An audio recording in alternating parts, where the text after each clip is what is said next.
ભચાઉ તાલુકાના કાનખોઈ ગામે તળાવ તોડી દબાણનો આક્ષેપ, કાર્યવાહી કરવાની ગ્રામજનોની માંગ। ભચાઉ તાલુકાના કાનખોઈ ગામમાં વર્ષોથી ચાલી રહેલા એક ગંભીર મુદ્દે ગ્રામજનોમાં રોષ વ્યાપ્યો છે। ગામના વાડી વિસ્તારમાં આવેલ તળાવ એક યુવક દ્વારા તોડી નાખી અને તેને ખેતી લાયક જમીનમાં પરિવર્તિત કરવામાં આવ્યું હોવાનો સ્થાનિકો દ્વારા આક્ષેપ કરવામાં આવ્યો છે। ગામના આગેવાનોના જણાવ્યા મુજબ માત્ર તળાવ જ નહીં પરંતુ તેની આસપાસના રસ્તા પર પણ દબાણ કરવામાં આવ્યું છે, જેના કારણે ગ્રામજનોને અવરજવર અને પાણી સંગ્રહ જેવી મૂળભૂત સુવિધાઓમાં મુશ્કેલીઓનો સામનો કરવો પડી રહ્યો છે। અહેવાલ સંજય પોપટ। અમારું નામ આયાત ખાન છે।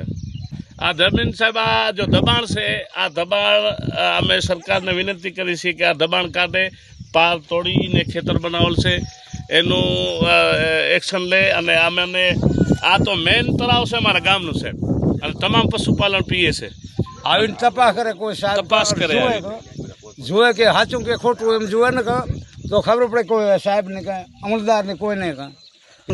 જી સાહેબ, આ બધે રિક્વેસ્ટ કરી હતી કે ભાઈ આ શું કામ તું ડેમ તોડશો, તો રાજકારણની અમને ધમકી આપી અને ખોટી સોચીઓ અમારા માથે ફરિયાદો કરી અને હેરાન કરી અને માણસો હટી ગયા બધા। કારણ કે પોલીસ આવતી ખોટા ફરિયાદ કરીને પછી માણસ હટી ગયા। ગામમાં પંચાયતમાં પણ અમે આ રજૂઆત કરી હતી અમારા ગ્રામ પંચાયત, છતાં આ લોકો માન્યો નહીં લાલજીભાઈ કે હું આ પાર તોડીને ખેતર બનાવી, જેને જે કરવો તે કરી લે। માથા ભારે માણસે સાહેબ દબાણ તકરીબન આશરે સાહેબ 3 થી 4 એકરનું દબાણ છે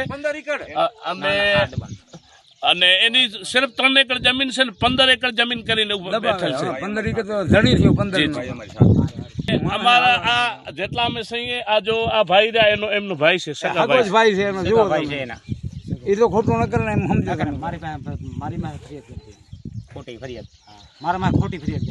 અને આ જો ઉગાભાઈ આપણે ઉભા છીએ, આ પણ જગ્યા ડેમની છે કે નથી? ડેમની પાળમાંથી ઉભા છીએ। અત્યારે ડેમની પાર ખતમ કરી મૂકી છે।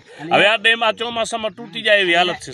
ખૂન થઈ ગઈ બીજે અમારી જમીન બીજે છે, 3 એકર છે, પરી છે, આ દબાણ કર્યો લાલજી ગોવિંદ ચાવડા, 3 એકર જગ્યા છે એની પરી છે, આ ખોટો દબાણ છે બધું।